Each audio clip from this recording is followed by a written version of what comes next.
ونصلي ونسلم على رسوله الكريم اما بعد فاعوذ بالله من الشيطان الرجيم بسم الله الرحمن الرحيم والسابقون الأولون من المهاجرين والأنصار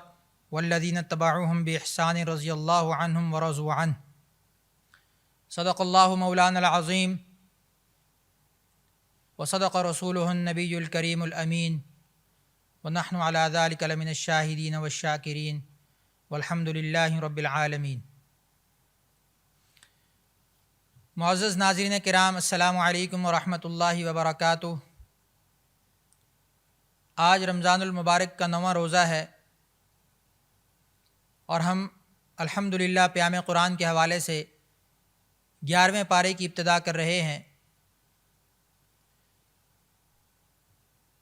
یہ پارہ جس رکوع سے شروع ہوتا ہے اس کی آیات میں نے آپ کے سامنے تلاوت کی۔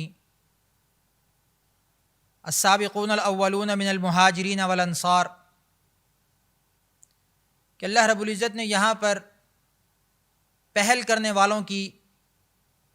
فضیلت بیان فرمائی ہے کہ نبی کی دعوت پر، نبی کے بلاوے پر کون سب سے پہلے آتا ہے۔ اللہ رب العزت کی طرف سے جب کوئی حکم آ جائے، نبی کریم صلی اللہ علیہ وسلم کی طرف سے جب کوئی بلاوا آ جائے، تو اس وقت اپنے سارے تقاضوں کو پیچھے چھوڑ کر، اپنے سارے دنیاوی کاموں کو پس پشت ڈال کر، کون اللہ کے راہ میں سب سے پہلے اپنے آپ کو پیش کرتا ہے؟ تو یہ وہ صحابہ کرام کی وہ جماعت تھی جنہوں نے اولین طور پر نہ صرف اسلام قبول کیا بلکہ اس کے بعد آنے والے تمام احکامات میں اپنے آپ کو پیش رکھا۔ یہ وہ اول مہاجرین کی جماعت ہے کہ جنہوں نے پہلی ہجرت کی اور اس کے بعد پھر دوسری ہجرت کی۔ اور اسی طرح انصار کے بارے میں بھی کہا، والسابقون الاولون من المہاجرین والانصار، کہ جو نصرت کرنے والے تھے۔ مدینہ شریف میں جن لوگوں نے مسلمانوں کی پہلی ہجرت کا استقبال کیا اور ان کو رہنے کے لیے گھر دیے،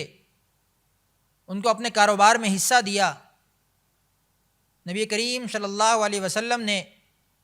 مدینہ منورہ پہنچتے ہی سب سے پہلے جو مواخات مدینہ کا ایک بہت ہی خوبصورت رشتہ قائم کیا، اس رشتے میں بھی جن انصار صحابہ نے اپنے آپ کو سب سے آگے پیش کیا، اللہ رب العزت نے ان کی قرآن کریم کے اندر ان کی فضیلت بیان فرمائی اور کہا کہ رضی اللہ عنہم ورضوا عنہ۔ یہ جو سرٹیفکیٹ ان کو عطا ہوا، اس سے بڑھ کر میرا خیال ہے ان کے لیے کوئی انعام نہیں تھا کہ اللہ نے دنیا میں ہی اپنی رضا کا پروانہ ان کو نصیب فرما دیا۔ کہ تمام صحابہ کرام کے بارے میں یہ کہا گیا کہ اللہ ان سے راضی ہے اور یہ اللہ سے راضی ہیں۔ اور پھر آگے کیا کہا، وَأَعَدَّ لَهُمْ جَنَّاتٍ تَجْرِي مِن تَحْتِهَا الْأَنْهَارُ خَالِدِينَ فِيهَا أَبَدًا، کہ ان کے لیے ایسی جنتیں تیار ہیں، ایسے باغات اور ایسے انعامات تیار ہیں کہ جن میں یہ ہمیشہ رہیں گے، کبھی اس سے نہیں جائیں گے۔ ذَلِكَ الْفَوْزُ الْعَظِيمُ، اور اس کو قرآن نے بہت بڑی کامیابی سے تعبیر کیا۔ اور آگے کہا وَالَّذِينَ اتَّخَذُوا مَسْجِدًا ضِرَارًا، آگے مسجد ضرار کا تذکرہ ہوا۔ مسجد ضرار کون سی مسجد ہے؟ فرمایا یہ منافقین نے تعمیر کی تھی، اور اس میں کچھ نمازیں پڑھتے تھے اور پھر اس کے بعد اکٹھے ہو کر مسلمانوں کے خلاف سازشیں کیا کرتے تھے،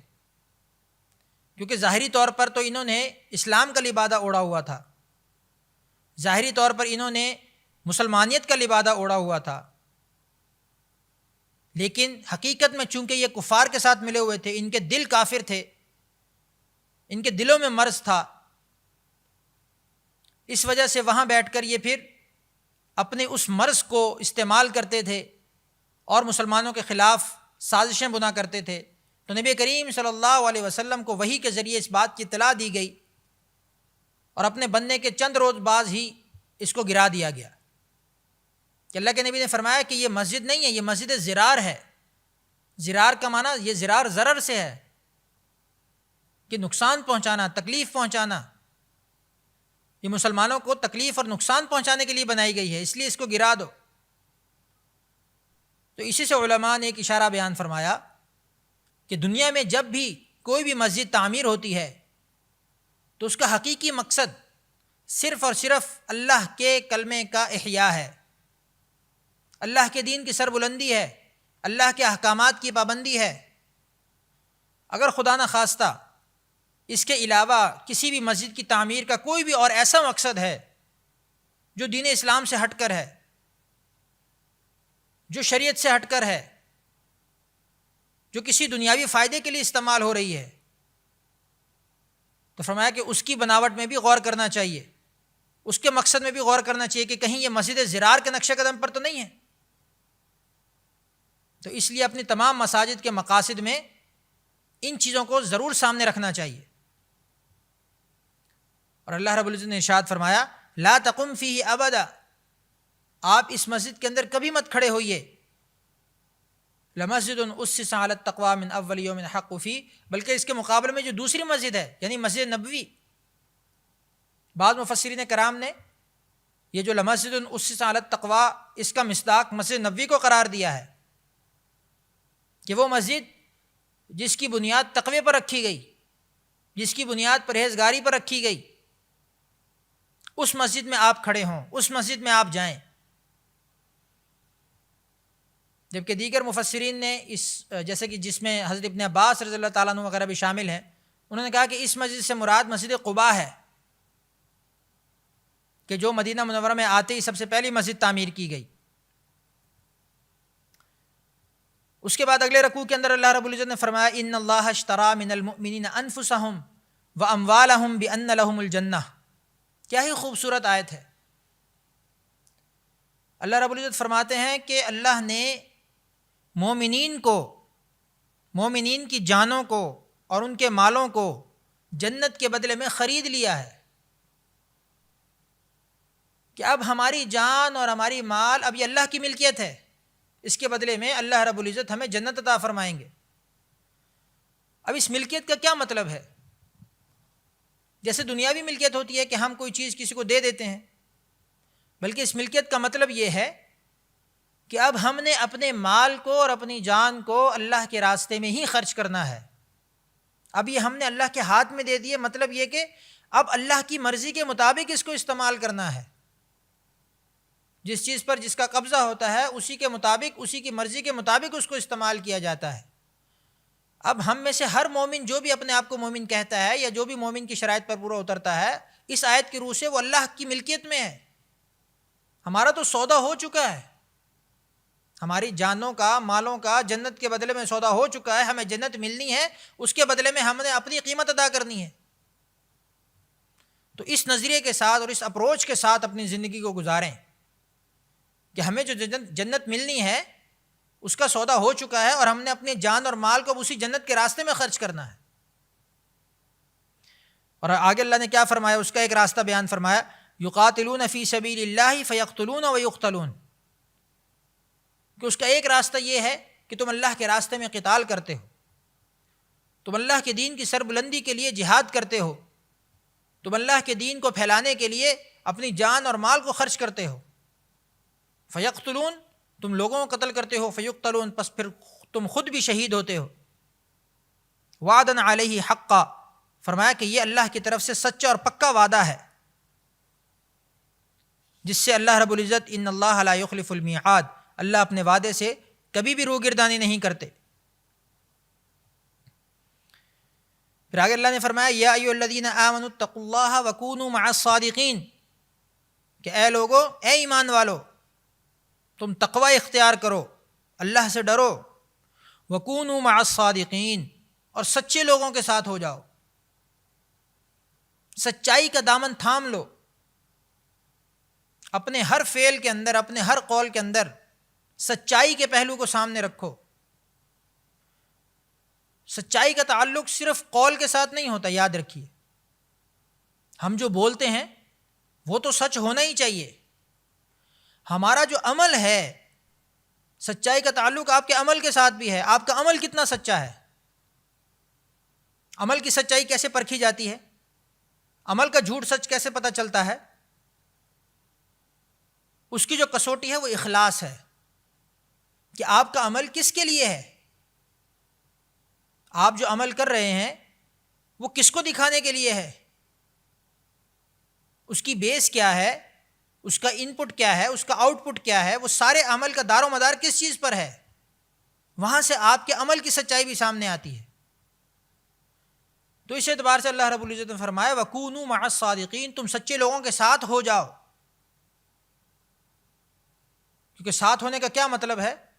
کہ اللہ تعالیٰ فرماتے ہیں کہ جو دنیا کے اندر جس کے ساتھ ہوگا، آخرت میں اس کا حشر اسی کے ساتھ ہوگا۔ جو دنیا میں جس کی صحبت میں رہا ہوگا،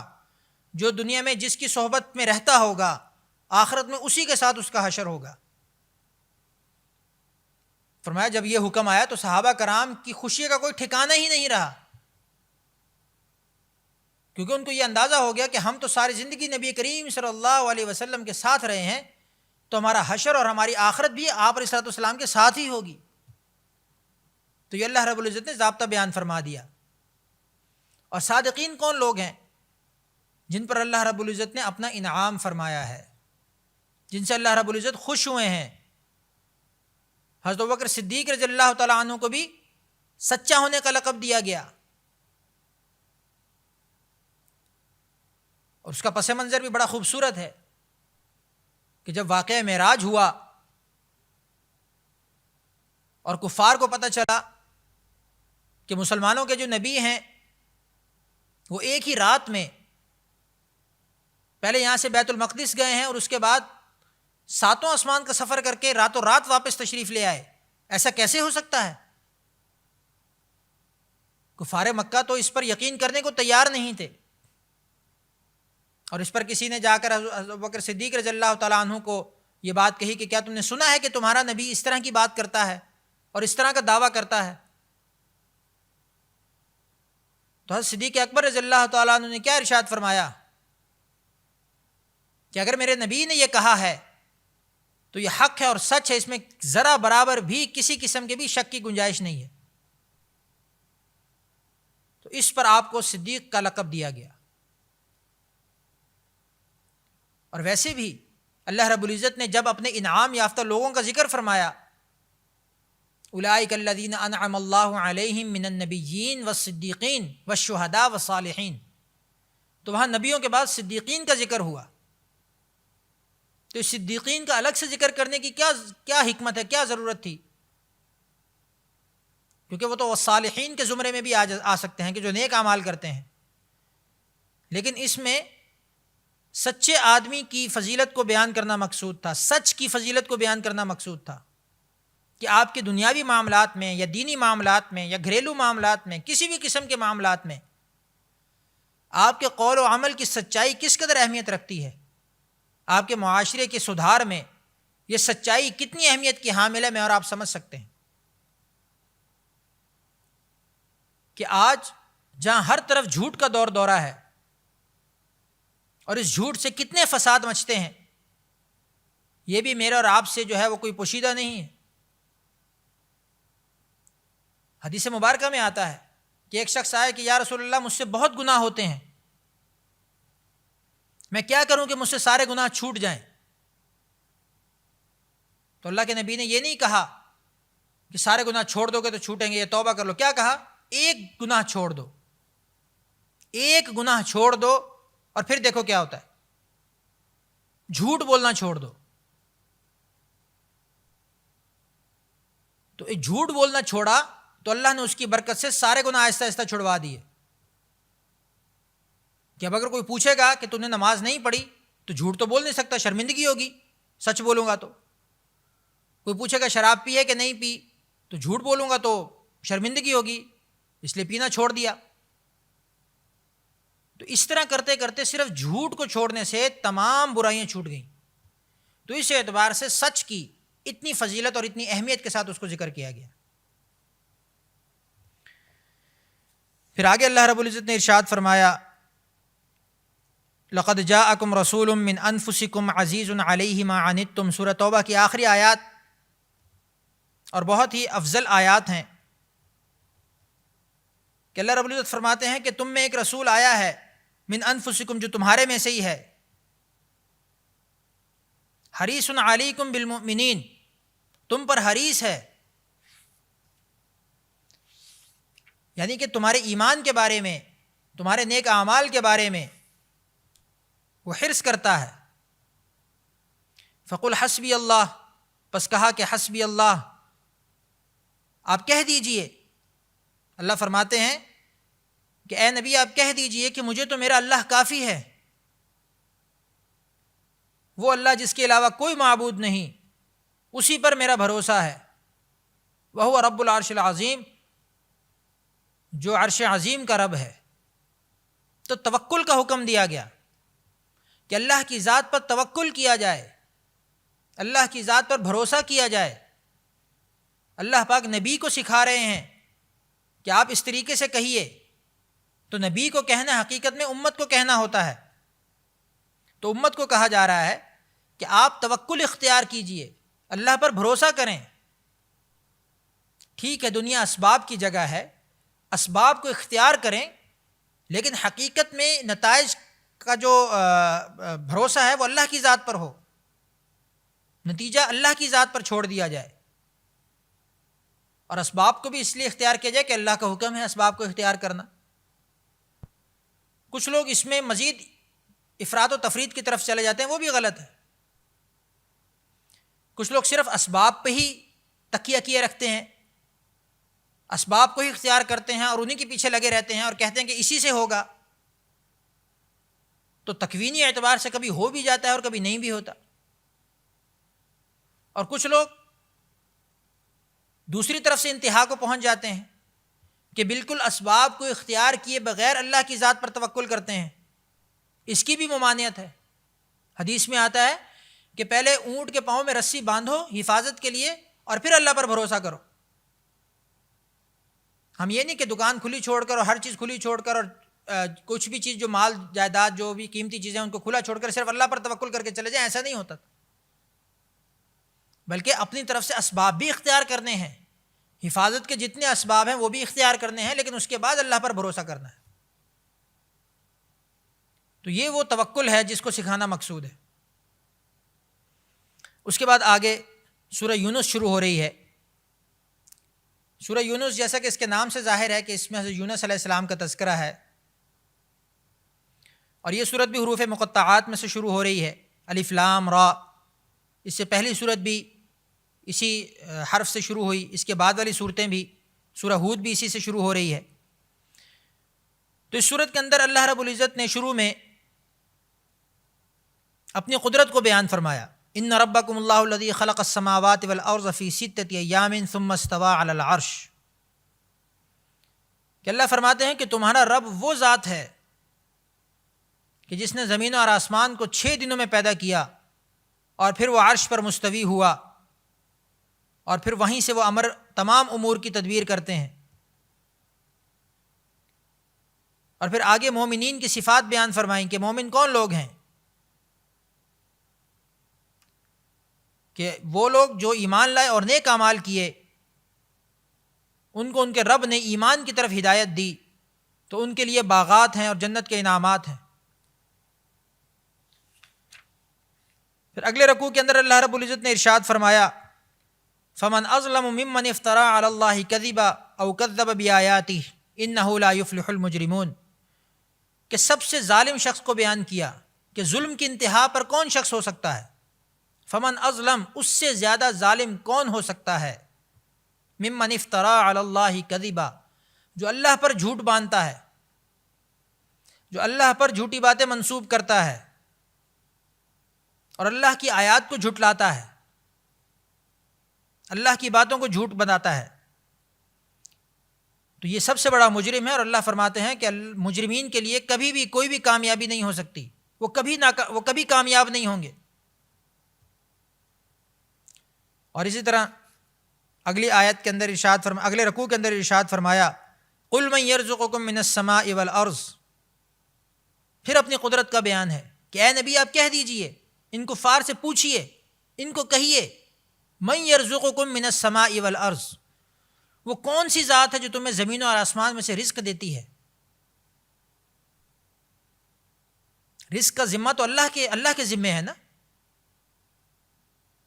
وہ لوگ بھی سمجھتے تھے کہ رزق تو آسمان اور زمین سے آتا ہے. یہ جو بت ہم نے اپنے ہاتھ سے بنائے ہیں یہ تو اپنی حفاظت بھی نہیں کر سکتے. جیسے کہ ابراہیم علیہ الصلوۃ والسلام کے واقعے سے ظاہر ہے کہ جب ابراہیم علیہ الصلوۃ والسلام نے تمام بتوں کو گرا دیا، توڑ دیا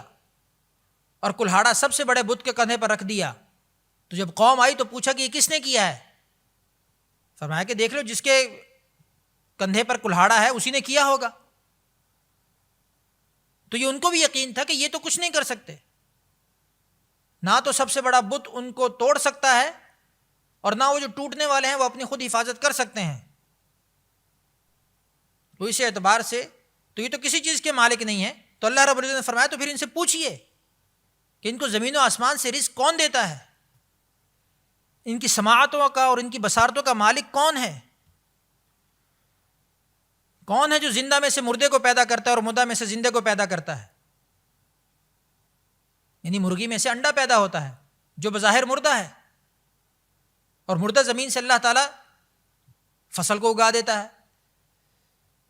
تو اس سارے کا سارا نظام کوئی نہ کوئی ایسی ذات تو ہے جو چلا رہی ہے. تو اس کو ماننا، اس کو سامنے رکھنا، اس کو بڑا بنانا، اس سے ڈرنا، یہ ساری اس ذات کے تقاضے ہیں. فذالکم اللہ ربکم الحق، بس یہی وہ ذات ہے جو تمہارا رب ہے اور حق ہے. اور آگے اللہ رب العزت نے ارشاد فرمایا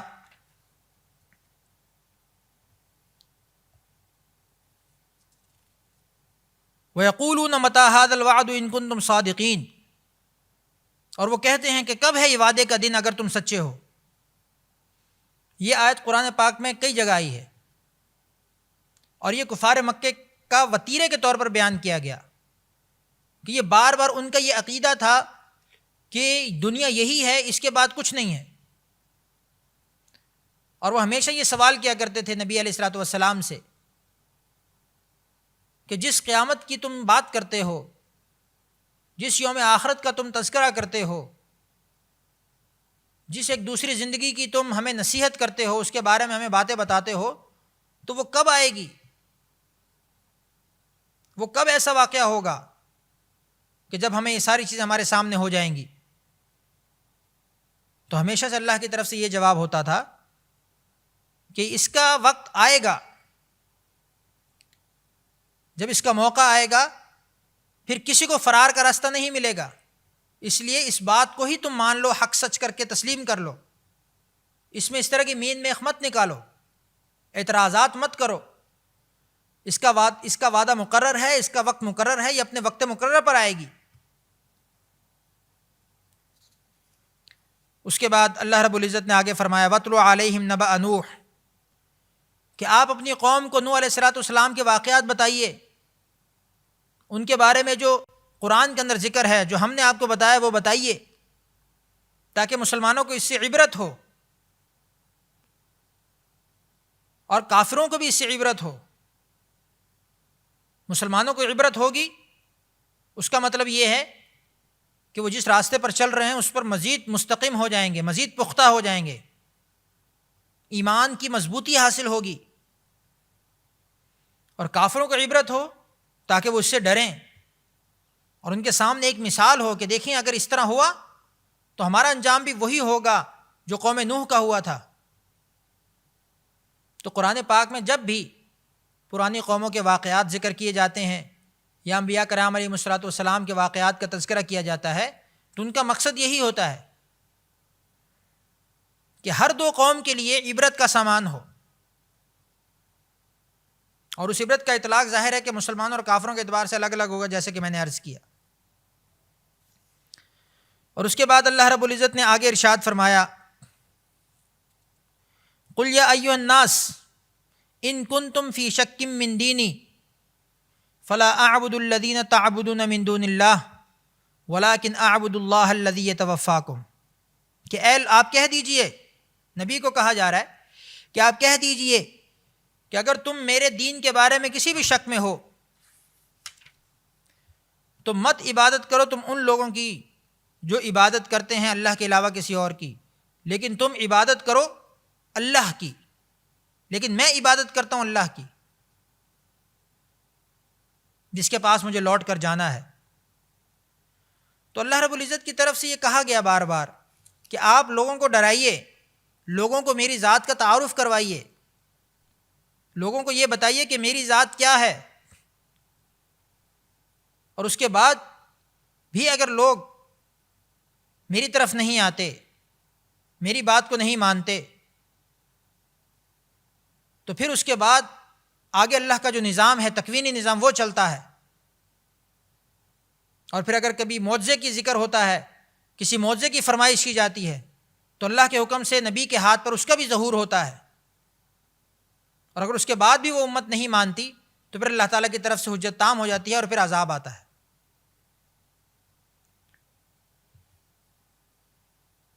آگے سورہ ہود شروع ہو رہی ہے۔ سورہ ہود جیسا کہ اس کے نام سے ظاہر ہے کہ ہود علیہ السلام یہ بھی ایک بہت بڑے نبی ہیں، قوم عاد کی طرف بھیجے گئے، اور ان کا اس کی صورت کے اندر تذکرہ ہے، اور باقی انبیاء کرام علیہ السلام کا بھی تذکرہ ہے کہ وہ اپنی قوم کی طرف بھیجے گئے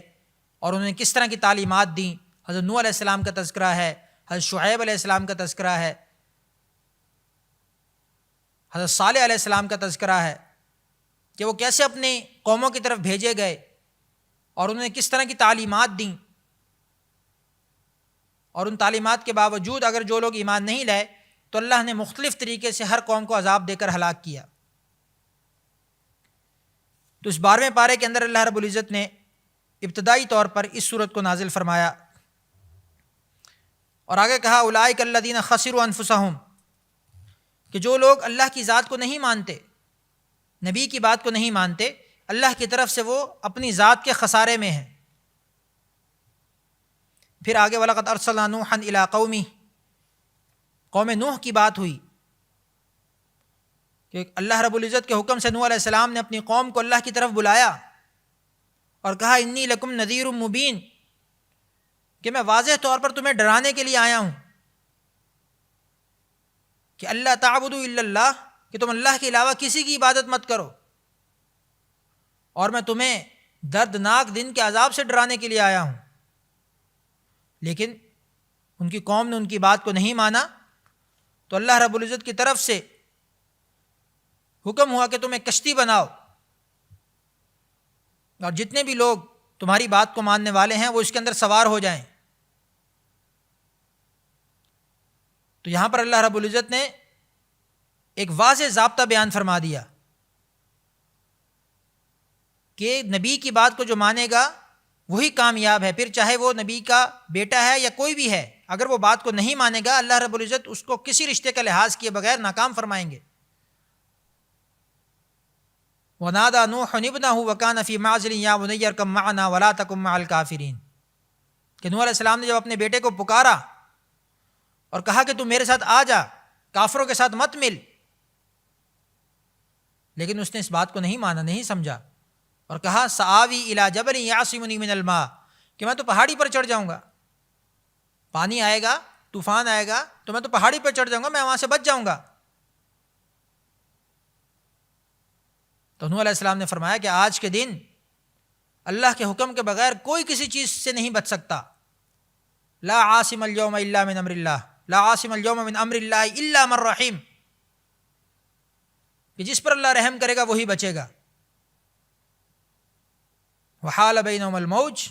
اور پھر ان دونوں کے درمیان میں موج آ گئی، فکان من المغرقین، اور وہ غرق ہونے والوں میں سے ہو گیا۔ تو اللہ نے کلیئر ضابطہ بیان فرما دیا کہ اللہ کے ہاں کامیابی کا معیار صرف اور صرف دین ہے، کوئی رشتہ داری، کوئی اقربا پروری، کوئی اس طرح کی چیز اس کے درمیان میں حائل نہیں ہو سکتی، اس ضابطے کے درمیان میں، چاہے وہ نبی کا بیٹا ہے، چاہے نبی کی بیوی ہے، چاہے نبی کے رشتہ دار ہیں،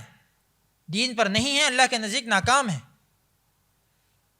اور کامیابی کا معیار بھی یہی کہ چاہے وہ دنیا کے کسی بھی طبقے سے تعلق رکھنے والا ہے، اگر وہ دین کے راستے پر ہے اللہ پاک اسے کامیاب فرمائیں گے۔ اللہ رب العزت سے دعا ہے کہ اللہ رب العزت ہمیں اپنے احکامات پر چلنے کی توفیق عطا فرمائے اور رمضان المبارک کے تمام فیوز و برکات حاصل کرنے کی توفیق عطا فرمائے۔ وآخر دعوانا ان الحمد للہ رب العالمین۔